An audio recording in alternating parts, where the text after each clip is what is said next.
The assembly hall on Vorath Prime stretched wider than any building on Earth. 200 cadets stood in perfect lines, their bodies representing dozens of species from across the coalition of United Worlds. Some had scales, others had fur, and a few shimmered with crystalline surfaces that caught the light in strange ways. Commander Zalthar moved between the rows on his 6 legs. His silver exoskeleton marked him as a veteran, someone who had seen actual war. His 3 eye stalks swiveled independently, taking in every detail of the new class. He had done this ceremony 40 times before, but this year felt different. This year, humans had been accepted. 5 of them stood in the back row. They looked small compared to the 8-foot Grulvac warriors or the armored Vrelnians. But Zalthar had read the reports from Earth. He knew what their planet was like. The gravity alone would crush most species. The oxygen levels were toxic. Even the weather could kill in minutes. Earth was classified as a death world, and its inhabitants were classified as dangerous. Jake Martinez stood at attention with his squad. He had been a Marine back on Earth, and military discipline was second nature to him. Next to him stood Lisa Park, whose sharp eyes were already analyzing the hall's layout and exits. Kyle Bennett towered over both of them, his broad shoulders relaxed despite the tension in the room. Amy Rodriguez barely reached Kyle's shoulder, but something in her stance suggested she could handle herself. Ben Carter, the youngest at 19, kept his face neutral, even though Zalthar could sense his nervousness. The other cadets kept glancing at the humans.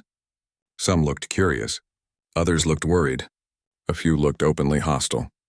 General Kortham floated to the center of the stage in his water-filled suit. The Thessari commander had led fleets in 3 major conflicts, and his reputation was legendary.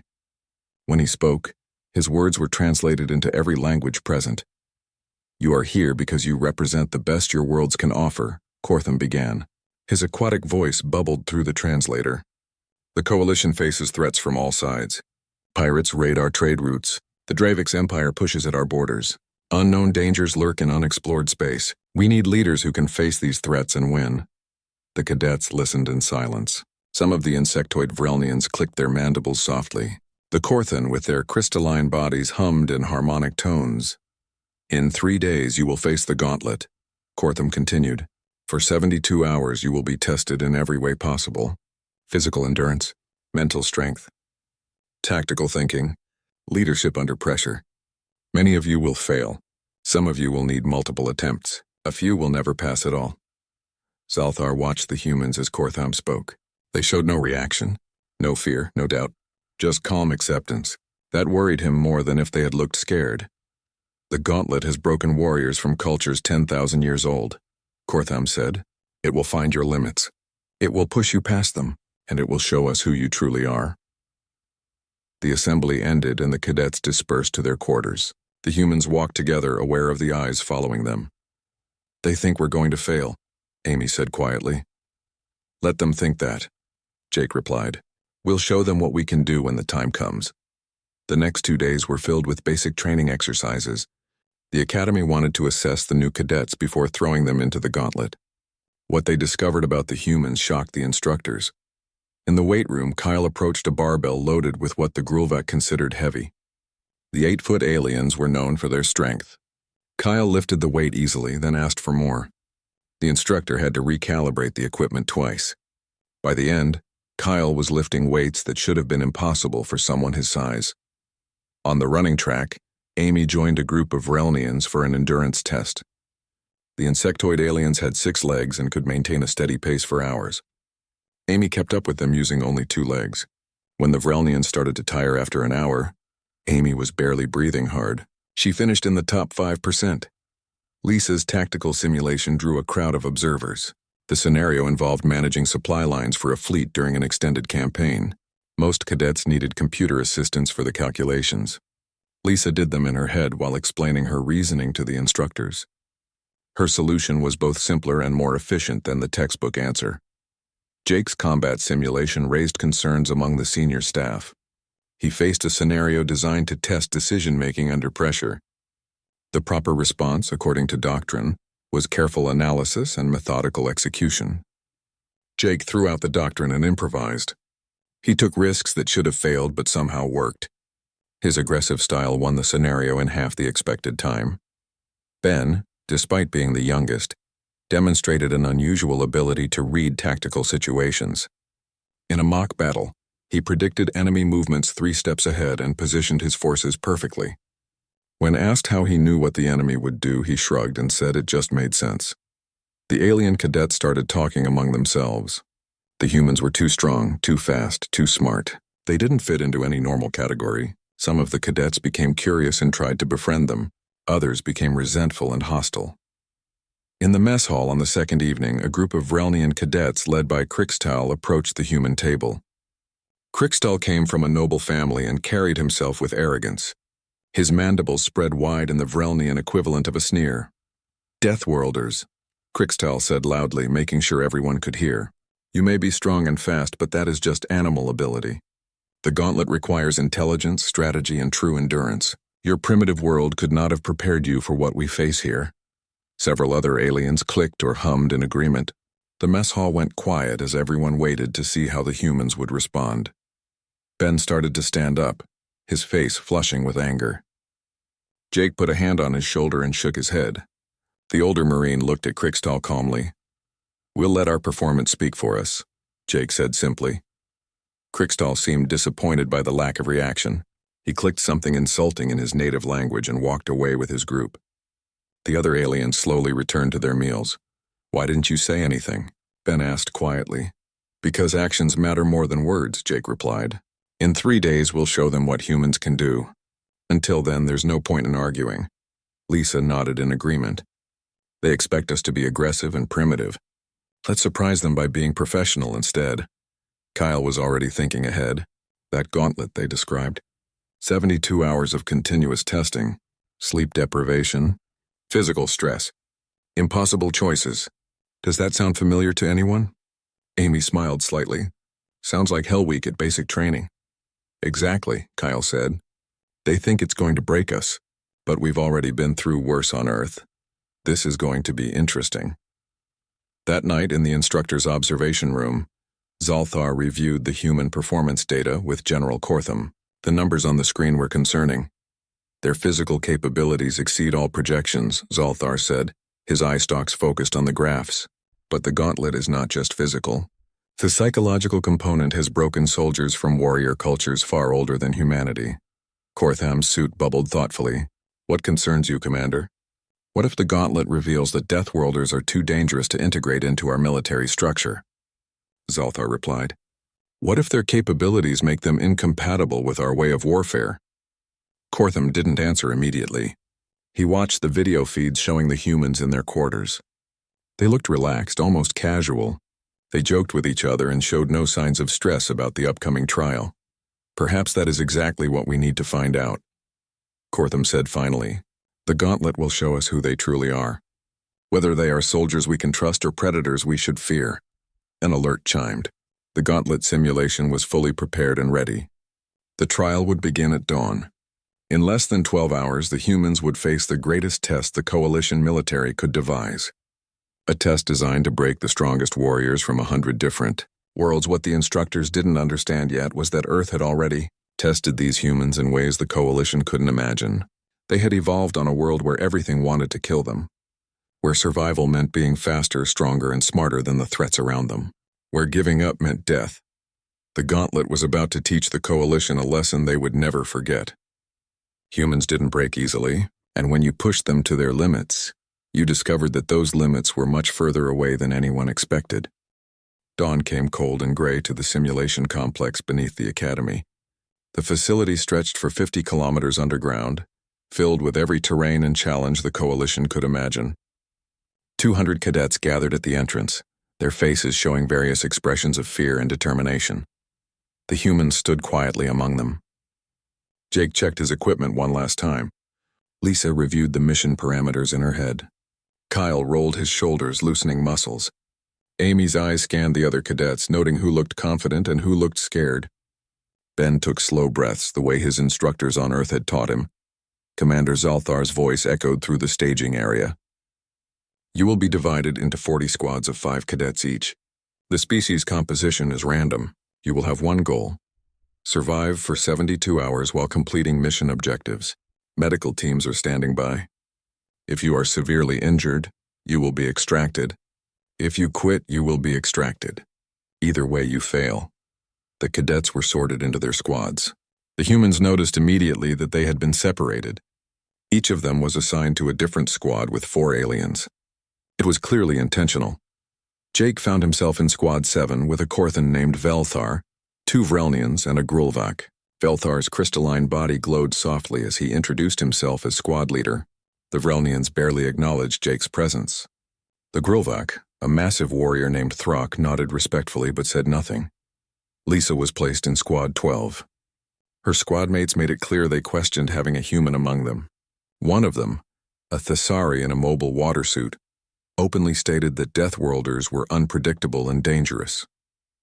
Kyle ended up in Squad 19 with cadets who seemed more curious than hostile. Amy joined Squad 23 with aliens who had watched her performance in training and looked worried. Ben, the youngest human, was assigned to Squad 31 with cadets who seemed to think they could protect the inexperienced human from the challenges ahead. The mission briefing was simple. They were behind enemy lines in hostile territory. Multiple objectives had to be completed while avoiding or eliminating enemy forces. The first waypoint was 15 kilometers away through urban ruins. After that, the objectives would be revealed progressively. Resources were limited. Rest would be minimal. The environment would be actively hostile. At exactly 600 hours, the lights dimmed. The simulation began. Suddenly, the cadets stood in the middle of a destroyed city. Buildings crumbled around them. Smoke filled the air. Distant explosions echoed between the ruins. The holographic technology was so advanced that it felt completely real. In the observation center above, dozens of instructors settled in for the long watch. Holographic screens showed feeds from every squad. General Kortham sat in the command chair with senior officers from every coalition species arranged around him. They had all come to watch the humans face the gauntlet. Normal progression models predict first casualties at hour 8, Zolthar announced, pulling up statistical data. First squad completion at hour 64. Approximately 45% will wash out entirely. The observers watched as the squads began moving out. Most adopted careful, methodical approaches exactly as they had been taught. They sent scouts. They planned routes. They moved with precision learned from textbooks. Then someone noticed Squad 7. Jake had moved to point position without asking permission. He ran through the rubbled streets with a confidence that seemed reckless to the observers. His movement pattern didn't match any standard doctrine. Velthar, the crystalline squad leader, called out to him. "Cadet Martinez, slow down. We need to scout ahead before advancing." Jake stopped and turned back. "With respect, sir, we're wasting time. The simulation adapts to our pace. If we move slowly, the AI has time to prepare harder challenges. We should move fast and keep it off balance." Velthar hesitated. The idea contradicted everything he had learned. But before he could respond, a holographic enemy patrol appeared around the corner. Jake had already seen them. His human eyes, evolved for hunting on Earth, had caught the movement before anyone else registered the threat. He dropped behind cover and took down 3 targets with precise shots before the rest of his squad even reacted. "Move up," Jake called out. "They know we're here now. We push forward or we get pinned." Throck, the Grulvak warrior, made a rumbling sound of approval and followed Jake's lead. The others had no choice but to keep up. Squad 7 advanced rapidly through the ruins. On other screens, similar patterns emerged. Lisa had somehow convinced her initially hostile squad that her unorthodox supply management would work better than standard procedure. She was redistributing their equipment based on calculations that made sense only after she explained them twice. Kyle's squad encountered a rubble pile blocking their path. The standard solution was to find another route. Kyle simply walked up to the pile, grabbed the largest piece of debris and moved it aside. Then he moved another, and another. His squad mates stared in disbelief as he cleared a path through an obstacle that should have taken an hour to bypass. Amy's squad faced an early combat scenario. While her squad leader planned a cautious approach, Amy spotted a tactical opportunity. She pointed out a flanking route that would let them eliminate the enemy in seconds instead of minutes. Her squad leader, a veteran Vrelnian cadet, dismissed the idea as too aggressive. Amy asked permission to show them. Reluctantly, the squad leader agreed. Amy's plan worked perfectly. Ben's squad moved carefully through a dangerous section filled with potential ambush points. The young human kept pointing out threats before the others saw them. After the third time, his squad mates asked how he knew where the enemies were hiding. Ben struggled to explain that he just recognized the patterns. On Earth, predators and prey learned to read terrain for advantage. It was instinctive. By hour 4, the observers in the command center noticed something unusual. Every squad with a human member was moving faster than predicted. Not just slightly faster, significantly faster. This is unexpected, Zalthar admitted. His eye stalks focused on multiple screens. They are progressing at approximately double the normal rate. More than that, another instructor added. Squad 7 has already reached the second waypoint. That normally takes 18 hours. Kortham leaned forward in his chair, his aquatic eyes fixed on Jake's squad. The human was consulting with Velthar about the next objective. Despite the rapid pace, Jake showed no signs of fatigue. None of the humans did. They're not getting tired, Kortham observed quietly. It's too early for fatigue to be a factor, Zalthar countered. The real test comes after 24 hours without sleep. But Kortham had studied the reports from Earth. He knew what humans were capable of. Their world had forced them to evolve traits that seemed impossible to other species. The ability to run for hours while hunting prey, the capacity to function without sleep for days during survival situations, a nervous system that could switch between rest and combat readiness in seconds. Hour 6 brought the first major challenge for most squads. A hostage situation in a fortified compound, multiple enemy combatants, limited ammunition, civilians at risk, a ticking clock. Standard doctrine taught careful negotiation and detailed planning. Most squads would spend 4 to 6 hours on this scenario. Squad 7 approached the compound and Jake immediately asked for a tactical assessment. Velthar began planning a careful approach. Jake listened, then made a suggestion. Kyle's squad is 2 kilometers east. If we coordinate with them using the communication protocol, we can hit this compound from 3 sides at once. Create a crossfire situation. Extract the hostages in under 15 minutes. Velthar's crystalline form flickered with surprise. We are not supposed to coordinate with other squads yet. That capability is unlocked later in the simulation. The protocol exists, Jake pointed out. Nothing says we can't use it. And nothing says we have to wait. Throck rumbled his approval again. The massive Grulvac was starting to appreciate the human's aggressive thinking. Velthar calculated the odds and realized Jake was right. The plan could work. They made contact with Squad 19. Kyle understood immediately and positioned his squad for the coordinated strike. 11 minutes later, the hostages were free and the compound was secure. 2 squads had worked together on a challenge designed to test individual squad capability. In the observation center, the room had gone completely silent. What they just witnessed belonged in advanced warfare courses, not basic cadet training. How did they know to do that? An instructor asked. They didn't know, Kortham replied. They just didn't assume the rules were limitations. They saw an opportunity and took it. On another screen, Lisa's squad was navigating a toxic environment that should have taken hours to bypass. Lisa had calculated a route through the danger zone that minimized exposure time. She did the math in her head while moving, adjusting for changing conditions. Her squad mates struggled to keep up with her pace, but they trusted her now. She had proven herself. Amy's squad encountered a moral dilemma scenario: save civilians or complete the mission. Most squads agonized over this choice for hours. Amy analyzed it for 3 minutes, found a loophole in the scenario design, and somehow accomplished both objectives simultaneously. The simulation designers had never intended for that solution to be possible. Ben's squad got pinned down in a firefight. His squad leader ordered them to hold position and wait for the enemy to exhaust their ammunition.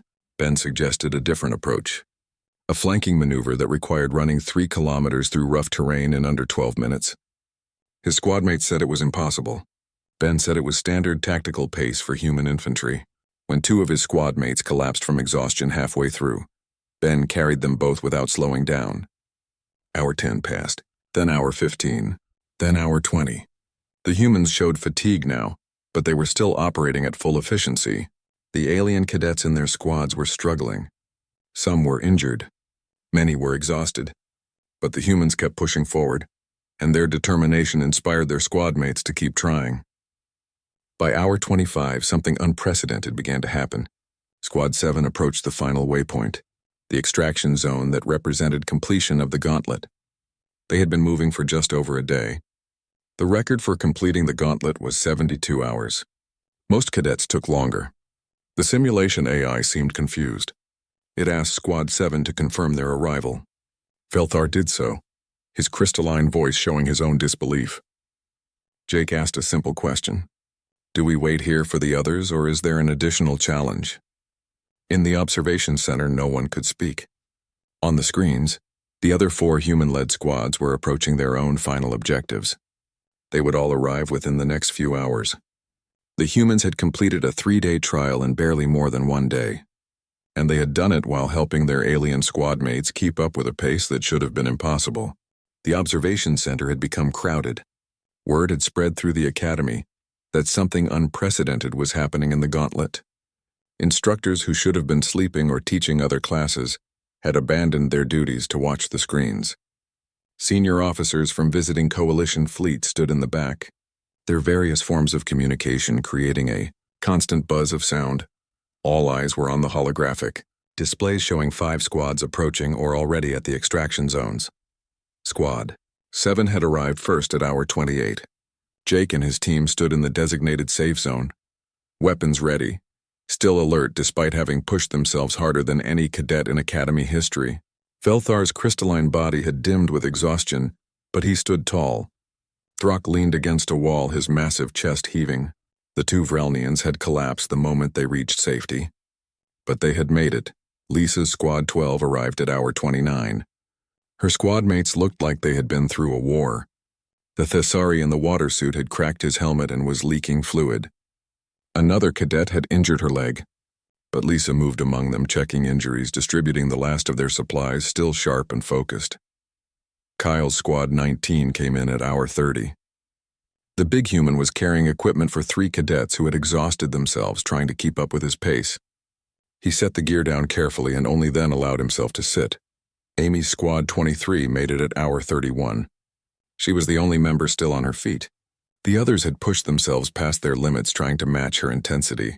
Amy knelt beside each of them, making sure they were okay, while simultaneously reporting completion to the simulation AI. Ben's Squad 31 struggled in at hour 33. The young human had 2 cadets over his shoulders and was helping a 3rd limp forward. His face was streaked with sweat and grime, but his eyes were still alert. He made sure every member of his squad reached the extraction zone before he would sit down himself. General Cortham stood slowly from his command chair. His aquatic suit bubbled with barely contained emotion. Around him, the observation center had gone completely silent. Even the alien communications had stopped. 33 hours, Cortham said, his translator barely above a whisper. The longest completion time for a human-led squad was 33 hours. Commander Zalthar was frantically checking the data feeds with all 3 eye stalks. He was searching for errors, glitches, anything that could explain what he had witnessed. But the data was clean. The humans hadn't cheated. They hadn't taken shortcuts. They hadn't had any advantages. They had simply moved faster, fought harder, thought quicker, and endured longer than should have been possible. The record was 72 hours, an instructor said numbly. These cadets, most of them first-time participants, completed the gauntlet in less than half that time. Not half, another instructor corrected. Less than half of half. Some of their squads finished in under 30 hours. On the screens, the humans were finally showing signs of real exhaustion. Jake sat with his back against a wall, eyes closed but still breathing steadily. Lisa was organizing the medical supplies her squad had left, even though the simulation was over. Kyle had fallen asleep sitting up. Amy was talking quietly with her squad mates, reviewing what they had learned. Ben was helping the simulation medical staff check on his injured team members. Run the psychological analysis, Cortham ordered. A technician brought up brain scan data from the humans. Throughout the 30-plus hours of continuous stress, combat, and physical exertion, their stress hormone levels had remained remarkably stable. They showed fatigue markers, but nothing close to the psychological breakdown that typically occurred in the gauntlet. It's as if they don't perceive the simulation as that stressful, the technician reported. Their baseline stress response is much higher than ours. What breaks our cadets is just elevated normal for them. Zalthar finally looked up from his data review. His mandibles clicked in a pattern that indicated deep distress. This shouldn't be possible. The gauntlet was designed based on 3,000 years of military psychology research. It targets universal stress responses that affect all known species. Apparently not all species, Kortham replied quietly. More data came in. The other squads in the gauntlet were still struggling through challenges that the human-led squads had completed hours ago. Some were barely at the halfway point. Several had already washed out, with cadets either injured or mentally broken by the continuous stress. An instructor brought up comparative footage. On one screen, a squad without humans moved carefully through a combat scenario, taking 40 minutes to clear an area. On another screen, Jake's squad had cleared a similar area in 8 minutes. The difference wasn't just speed. It was approach. The human-led squads fought like they expected to win. The other squads fought like they were trying not to lose. Look at their decision-making patterns, Kortham said, pointing at Jake's feed. He doesn't hesitate. He assesses, decides, and acts. Most cadets are taught to assess, plan, review, and then act. The humans skip steps. That could lead to mistakes, Zalthar argued. Could, Kortham agreed. But it didn't. Their rapid decisions were correct more often than our careful planning. How is that possible? A biologist from the Korthan species spoke up. Her crystalline voice chimed clearly. Earth's evolutionary pressure. Predators don't give prey time to plan. Prey that survives learns to make instant correct decisions or dies. Both predators and prey on that world evolved rapid decision-making. Humans inherited traits from both. The observation center absorbed this information in silence. They were watching the result of millions of years of evolution on a world that showed no mercy. Earth had created a species that could think, fight, and endure in ways the Coalition had never encountered. What do we do with this information? An instructor asked. Before Kortham could answer, alarm sounded. One of the squads without humans had encountered a catastrophic situation. 3 cadets were severely injured. The squad leader was calling for emergency extraction. Medical teams rushed into the simulation to pull them out. On another screen, a different squad had given up. The psychological stress had broken them. They sat in a circle, some crying, others staring blankly. They would be failed and given the option to attempt the gauntlet again in 6 months. The contrast was stark. Human-led squads were resting after completion. Other squads were breaking down before reaching halfway. Zalthar turned to Kortham. We need to discuss what this means for human integration into Coalition military structure. If their baseline capabilities are this far beyond our norms, how do we train them? How do we command them? How do we ensure they don't become a threat? Kortham's aquatic eyes fixed on the commander. Is that what concerns you? That they might be too capable? Yes, Zalthar said bluntly. A soldier too powerful to control is dangerous. A species too effective in combat is a threat to galactic stability. Or, Kortham countered, a species this effective in combat is exactly what the Coalition needs. The Dravix Empire has conquered 12 systems in the past year. Our forces can barely hold the line. Pirates operate with impunity in the outer sectors. We are losing, Commander. Slowly, but we are losing. He gestured at the screen showing the exhausted but unbroken humans. These 5 cadets just demonstrated capabilities we didn't think possible. Imagine what trained human soldiers could do. Imagine what human officers could accomplish leading Coalition forces. Or imagine what would happen if they decided to conquer us. Zalthar replied. The debate was interrupted by movement on the screens. Jake had stood up and was walking toward the simulation exit. The others followed his lead. They knew the trial was over. They had completed what they came to do. At the simulation exit, a medical team waited to check them over. Standard procedure after the gauntlet. The humans submitted to the examination with patient cooperation. The medics were surprised by what they found. Elevated fatigue markers, yes. Minor injuries, yes. But nothing serious. Nothing that indicated they had just completed the most grueling test in Coalition military training. How are you feeling? A medic asked Jake. Tired, Jake admitted. But okay. That was a good training exercise. The medic's translator struggled with Jake's casual tone. Training exercise. The gauntlet was legendary for breaking even the strongest warriors. This human called it a training exercise? Lisa was already thinking ahead. When do we get our evaluation results? And what's the next phase of training? The medic didn't know how to answer. Usually cadets who completed the gauntlet needed days of recovery before they could even think about next steps. These humans were ready to continue immediately. In the observation center, Cortham made a decision. Prepare the Grand Assembly Hall. We need to address this situation immediately. Every senior officer, every instructor, every cadet should be present. Are you sure? Zalthar asked. Perhaps we should review the data more carefully before making any announcements. The entire Academy already knows what happened, Cortham replied. Within hours, this footage will reach Coalition Command across every member world. We cannot hide this or delay our response.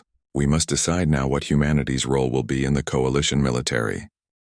He looked at the screens one more time. The 5 humans were being escorted to quarters for rest and recovery. They walked with the easy confidence of soldiers who had completed a difficult but manageable task. They had no idea that their performance was about to change everything. Summon the humans to the Grand Hall in 2 hours, Cortham ordered. And bring every ranking officer we have. The Coalition needs to make a choice. Do we fear these Deathworlders or do we learn from them? Zalthar clicked his mandibles in the Vrelnian expression of concern. What if we cannot control what we learn from them? Cortham's aquatic eyes reflected the light strangely. Then perhaps we have been asking the wrong question. Perhaps we shouldn't be asking if we can control them. Perhaps we should be asking if they will stand with us when the darkness comes. The observation center began to empty as orders went out across the Academy. In 2 hours, there would be a gathering that would determine the future of human coalition relations. The 5 cadets who had just shattered every record didn't know it yet, but they had just become the most important humans in the galaxy, and far beyond coalition space in the dark territories of the Dravix Empire. Intelligence officers were already reviewing footage of the gauntlet. The Empire had spies everywhere, and news of the Deathworld cadets had reached them within minutes of completion. A warlord studied the screen showing humans moving through combat scenarios with terrifying efficiency. He had conquered 12 worlds using tactics that the Coalition couldn't counter. But these humans fought differently.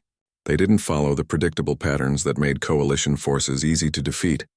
Find out everything about Earth, he commanded his staff. If the Coalition has recruited warriors like these, we need to know how to fight them. Or we need to know if we can. The Grand Assembly Hall filled quickly. Cadets from every species crowded into the observation galleries above. Instructors took positions along the walls. Senior officers filed in wearing their formal uniforms and ceremonial equipment. Some had traveled from orbiting ships just to witness this moment. The news had spread that fast. Jake and the other humans were brought in through a side entrance. They had been given 2 hours to clean up and rest, but they still wore their training uniforms. They stood at attention in the center of the hall, aware that thousands of eyes were watching them from every angle. The architecture of the hall was designed to impress. The ceiling stretched high above, decorated with symbols from 100 different coalition species. The floor was made from polished stone that reflected light like water. Everything about the space said this was where important decisions were made. General Cortham entered last and the hall fell silent. He moved to the center platform, his water-filled suit gleaming under the lights. Commander Zalthar and other senior officers arranged themselves in a semicircle behind him. Cadets Martinez, Park, Bennett, Rodriguez, and Carter, Cortham began, his translated voice carrying to every corner of the hall. In 3,000 years of Academy history, no squad has completed the gauntlet in under 48 hours. Your squads completed it in an average of 30 hours. You have not just broken records. You have forced us to question everything we thought we knew about military capability. The human cadets remained at attention, saying nothing. Jake could feel the tension in the room. This wasn't a congratulations ceremony. This was a judgment, Cortham continued. This raises a difficult question that the Coalition must now face. Are humans too capable for standard military integration? Do your abilities make you incompatible with our forces? Should we fear what you represent? Murmurs rippled through the galleries. Some aliens clicked or hummed in agreement. Others made sounds of protest. The debate had clearly been happening across the Academy for the past 2 hours. Permission to speak, sir, Jake said clearly. Cortham gestured approval with one aquatic limb. Jake took one step forward. General, we didn't do anything special. Everything we did was standard training from Earth's military academies. The endurance run that impressed your instructors? That's a normal weekly exercise for human soldiers. The tactical decisions? That's basic field training we learn in our first year. The ability to operate under stress without sleep? Humans can function for days when necessary. It's just part of who we are. Lisa stepped forward next. Our planet gave us no choice, sir. We evolved on a world that tried to kill us every day. Ice ages, predators, diseases, natural disasters. Our ancestors survived because they could adapt, endure, and keep fighting when everything seemed hopeless. We're not special. We're just products of our environment. Zolthar's mandibles clicked loudly, cutting through the murmurs. That is exactly the problem. You are products of a world that would kill most coalition species in days. Your normal is our nightmare. How can we integrate soldiers who find our most difficult trials to be routine exercises? Kyle spoke up, his deep voice calm. With respect, Commander, that's not a weakness. That's a strength. The Coalition is facing real threats: pirates, the Dravix Empire, unknown dangers in unexplored space. You need soldiers who don't break under pressure. You need officers who can adapt and win when situations look impossible. Amy added her voice. The gauntlet was designed to find our breaking point. But what if our breaking point is just further away than you expected? That doesn't make us dangerous to the Coalition. It makes us dangerous to the Coalition's enemies. Ben, the youngest, surprised everyone by speaking next. Every squad we were in performed better. Not because we carried them, but because we showed them what was possible. When Kyle lifted that heavy equipment, the Grulvac and his squad realized they could push themselves harder too. When Lisa solved those supply problems, her squad started thinking differently. We didn't complete the gauntlet alone. We did it together with our squad mates. From the galleries, a crystalline voice rang out. Velthar, Jake's squad leader, had stood up. His body glowed with intensity as he addressed the assembly. The human Martinez did not dominate Squad 7. He elevated it. He showed us that our doctrine, while sound, was too conservative. We have been training to avoid failure. Humans trained to achieve victory. There's a difference, other voices joined in. Cadets who had served in the human-led squads began sharing their experiences. The Vrelnian in Lisa's squad talked about how she had made them reconsider their entire approach to logistics. Thruk, the massive Grulvac from Jake's squad, rumbled that he had learned more about combat in 30 hours with a human than in years of standard training. The testimonials kept coming. Aliens who had been skeptical or hostile toward the humans now spoke in their defense. They described how the humans had pushed them, protected them, and inspired them to exceed their own expectations. Krixtal, the arrogant Vrelnian noble who had mocked the humans in the mess hall, rose slowly from his seat. The hall quieted to hear what he would say. I was wrong, Krixtal said, his mandibles held in a gesture of respect. I judged their world without understanding it. I thought strength without refinement was primitive. But I watched Squad 7's footage. What humans possess isn't crude. It's just refined by a harsher teacher than any of us have known. The hall erupted in discussion. Arguments broke out between those who feared the humans and those who wanted to learn from them. The noise grew louder until Kortham raised a limb for silence. Commander Zolthar raises a valid concern, Kortham said once the hall was quiet. For 3,000 years, this academy has produced excellent officers by our standards. But perhaps our standards have been limited by our own peaceful existence. Perhaps we have been teaching cadets to survive when we should be teaching them to win. He turned to face the assembled officers behind him. The humans have shown us that our elite trial is their baseline. We have two choices. We can fear that difference and reject them, or we can learn from it and become stronger. Zolthar stepped forward, his eye stalks focused on the humans. And if we learn from them, what happens to our military culture? What happens to 3,000 years of doctrine and tradition? It evolves, Kortham replied simply. The same way species evolve. The same way the Coalition itself evolved from separate worlds into a unified force. Change is difficult, but stagnation is death. He addressed the humans directly. You say you did nothing special, but you demonstrated capabilities that none of our soldiers possess. You completed in hours what takes our best warriors days. You inspired your squad mates to exceed their limits. That is leadership. That is exactly what we need. An instructor from the Thessari delegation spoke up. But General, if we integrate humans into our command structure based on these capabilities, what happens to the career paths of officers from other species? Will they be overshadowed? Will they be considered inferior? Lisa answered before Kortham could. That's not how we see it, sir. Back on Earth we have a saying, a rising tide lifts all boats. If we make you better, you make us better. We learn from your experience. You learn from our approach. Everyone improves, Jake added. We're not here to replace anyone or prove we're superior. We're here because Earth joined the Coalition and we want to serve. If that service means showing you different ways to train and fight, Then that's what we'll do. But we're not your competition. We're your allies. The hall went quiet as everyone absorbed these words. The humans weren't claiming dominance. They were offering partnership. Cortham made his decision. Cadets Martinez, Park, Bennett, Rodriguez, and Carter, you are hereby granted full admission to the Galactic Military Academy with honors. Furthermore, you will be assigned as training liaisons. You will work with our instructors to develop new doctrine that incorporates Death World perspectives. He paused, letting his next words carry weight. We will not lower ourselves to your standards. We will rise to meet them. The Coalition has been at peace for too long. We have grown comfortable. Soft.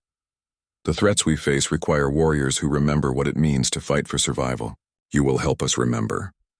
The hall remained silent for a long moment. Then slowly a sound began to build. Clicks, bubbles, harmonic tones, and deep rumbles. It was applause expressed in 100 different ways. The noise grew until it filled the entire hall.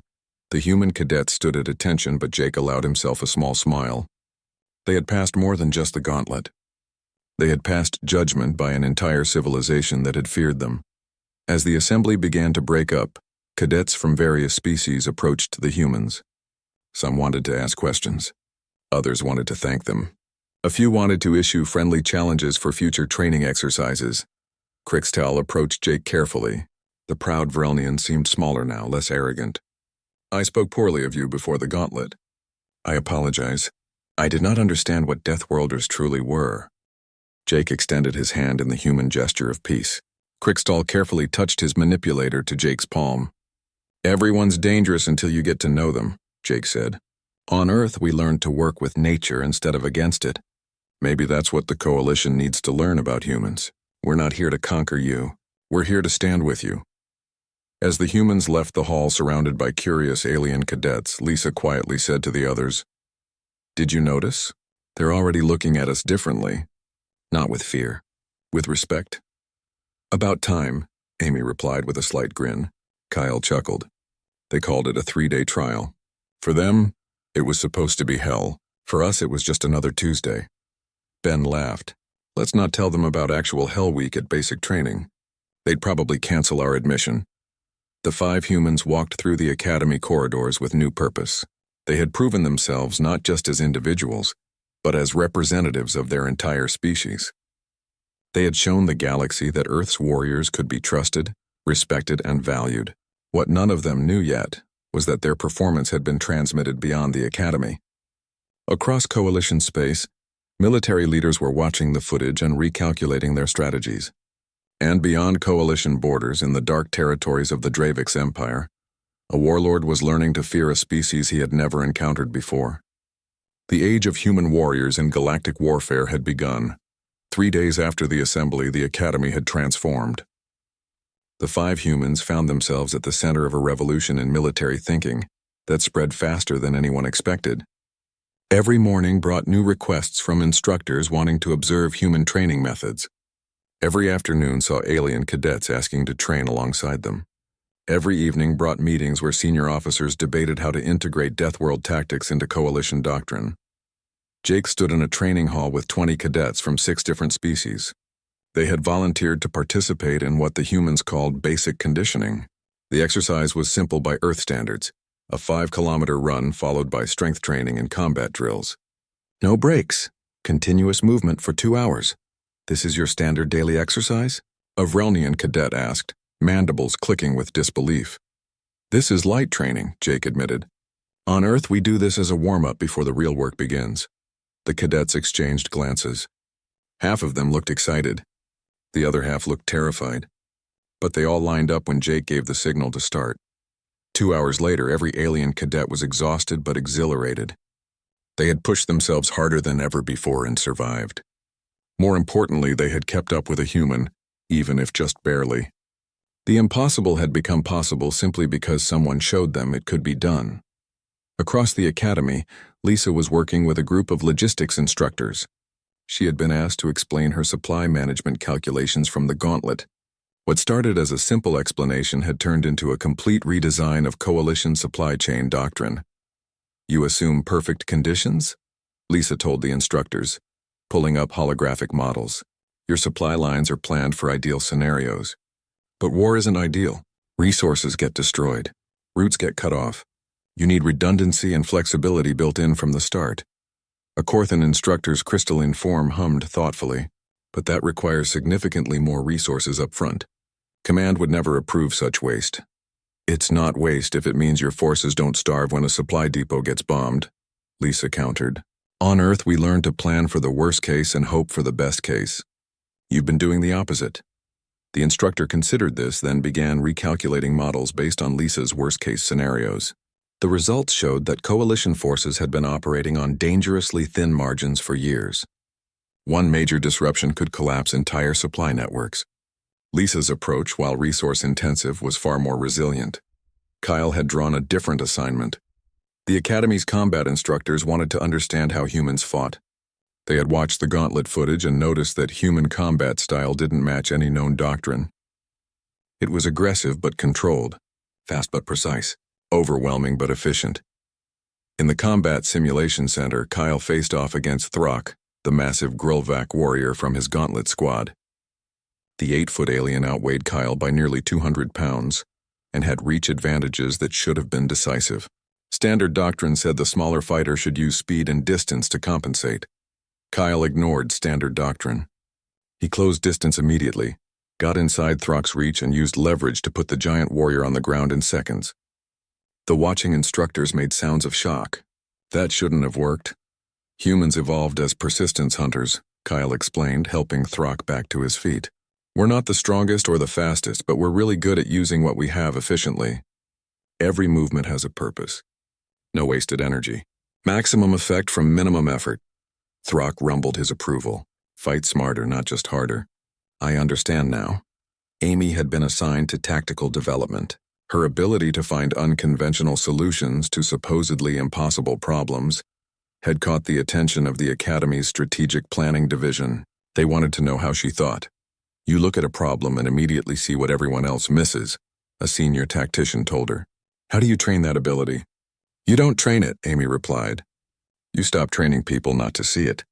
Your doctrine teaches specific responses to specific situations. That's useful for baseline competency, but it limits creative thinking. On Earth, we're taught principles, not procedures. The principle is to win. The procedure is whatever works. She pulled up the no-win scenario from the gauntlet. You designed this to test moral reasoning under pressure. Save civilians or complete the mission. But you assumed those were the only two options. I looked at the actual constraints and realized there was a third option nobody had considered. The scenario didn't forbid it. You just never imagined someone would try it. The tactician stared at the breakdown Amy had created. She had found a solution hidden in the rules themselves. Not cheating. Not exploitation. Just thinking beyond the expected parameters. We need to teach this, the tactician said quietly. Our enemies won't follow our expectations either. We need officers who can think like you do. Ben, despite being the youngest, had been given perhaps the most important assignment. He was working with the Academy's psychological division to understand why humans didn't break under stress the way other species did.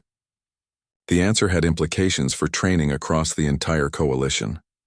Your stress response is different from ours, a Thessari psychologist explained, bubbles rising in her water suit as she spoke. When we face extreme stress, our bodies shut down to protect us. You have that response too, but your threshold is much higher. Why? Ben thought about Earth's history. Humans had survived ice ages, plagues, predators, and countless disasters. Those who couldn't handle extreme stress didn't survive to pass on their genes. Natural selection had created a species with remarkable psychological resilience. We're used to things being hard, Ben said simply. On Earth, comfort was rare. Struggle was normal. We evolved to function in crisis mode for extended periods. What you call extreme stress, we call Tuesday. The psychologist made a note. So the gauntlet wasn't actually that stressful for you? It was stressful, Ben corrected, but manageable. We've experienced worse in training, and our ancestors experienced much worse just living on Earth. We carry that genetic memory. The implications were staggering. If human stress tolerance could be even partially transferred to other species through training, coalition military effectiveness could increase dramatically. Soldiers who didn't break under pressure were soldiers who won battles. As the week progressed, the 5 humans began to see the impact of their presence. Training schedules were being revised. Doctrine was being rewritten. Instructors were questioning assumptions they had held for centuries. The academy was evolving and humans were the catalyst. But not everyone was happy about the changes. In a private meeting room, a group of senior officers from various species discussed the human problem. They represented the conservative faction that believed tradition should not be abandoned lightly. They are reshaping our entire military culture, one officer argued. In less than a week, humans have undermined thousands of years of established practice. Or revealed flaws in that practice, another officer countered. The Dravix Empire has conquered 12 systems because our doctrine couldn't adapt fast enough.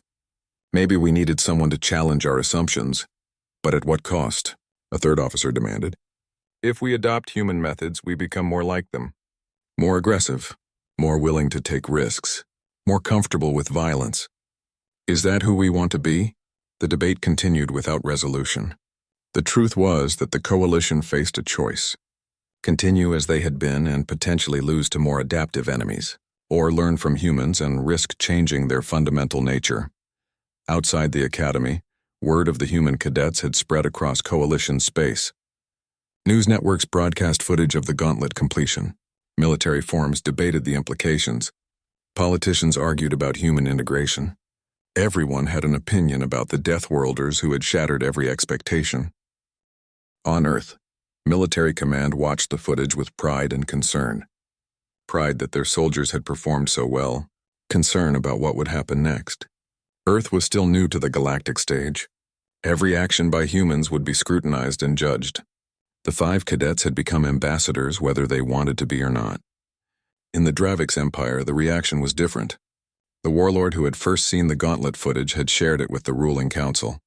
They watched in silence as humans moved through combat scenarios with terrifying efficiency.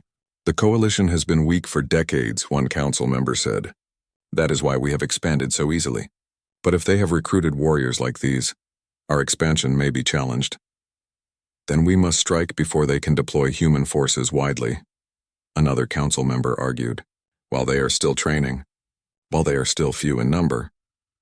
The warlord who had first spotted the threat disagreed. No, we must learn more about them first. Understand their weaknesses. Study their tactics. Humans are from a death world. They will have vulnerabilities we can exploit. We must find them before we engage. The council debated but ultimately agreed to caution. They ordered their intelligence network to gather everything possible about Earth and its inhabitants, military capabilities, cultural psychology, biological weaknesses, everything that could be used to counter human warriors. Back at the academy, the 5 humans gathered in their shared quarters at the end of a long day. They were exhausted but satisfied. They had spent the day teaching, training, and learning from alien species who had become their friends rather than their judges. Did you ever think it would go like this? Lisa asked, sitting on her bunk. We came here expecting to be treated as outsiders. Now we're reshaping their entire military. We're not reshaping it, Jake corrected. We're just showing them possibilities they hadn't considered. What they do with that is up to them. Kyle nodded. Cortham was right. They were training to avoid failure. We train to achieve success. That one shift in mindset changes everything. Amy looked thoughtful. Do you think they realize what they're starting? Once you show people what's possible, you can't take it back. The coalition military will never be the same after this. Ben, the youngest but perhaps the wisest in that moment, said something that made them all pause. Maybe that's okay. Maybe they needed to change. The galaxy is dangerous. They were treating war like an academic exercise. We showed them it's real. It's brutal. And if you want to survive, you need to be harder than the threats you face. Earth made us hard, Lisa said quietly. Not cruel, not vicious, just hard enough to keep going when everything else has stopped. Maybe that's what the coalition needed, a reminder that survival isn't guaranteed. You have to fight for it. The 5 humans sat in comfortable silence, each thinking about the path ahead. They had completed the gauntlet. They had earned respect. They had begun to change an entire civilization's approach to warfare. But this was just the beginning. Tomorrow they would continue training. They would keep teaching. They would keep learning, and slowly, human and alien methods would blend into something new, something stronger than either had been alone. Far above the academy, in the orbital stations where coalition fleets gathered, admirals were already planning. When would humans be ready for deployment? Which conflicts needed their unique skills? How could Death World warriors be best utilized in the coming battles? The questions were endless. But one thing was certain. The galaxy had noticed Earth, and Earth had proven that it belonged among the stars not as followers but as equals, not as conquerors but as protectors, not as aliens to be feared but as warriors to be respected. The 5 cadets who had shattered the gauntlet records didn't know they had started something that would echo through history. They were just trying to do their best, trying to serve, trying to prove that humans could stand alongside any species in the galaxy. They had succeeded beyond anyone's expectations. And in doing so, they had changed everything. The age of human warriors in the coalition had truly begun, and the galaxy would never be the same.